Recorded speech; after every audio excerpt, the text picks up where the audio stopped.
کابل کې د دارالاحناف دارالعلوم څخه 80 تنه د لیسانس او ماسټرۍ په کچه او 50 تنه د قرآن کریم د حفظ او تجوید زده کړو له بشپړولو وروسته فارغ شول. دغه پروګرام کې یو شمیر دینی عالمانو د دینی علومو پر ارزښت خبرې وکړي او د قرآن کریم زده کړه په دنیا او آخرت کې د انسان د نیکمرغۍ لامل وبلله.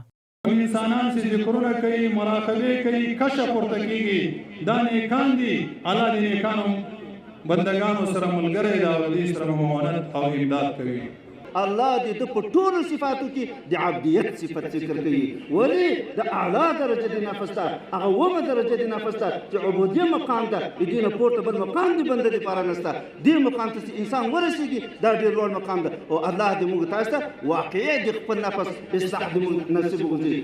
د دغه دارالعلوم د مسؤلینو په وینا دمګړۍ له 500 څخه ډېر زده کوونکي په دغه مدرسه کې د لوړو او نیمه لوړو زده کړو په کچه د دیني علومو، قرآن کریم، حفظ او تجوید په برخو کې په زده کړو بوخت دي.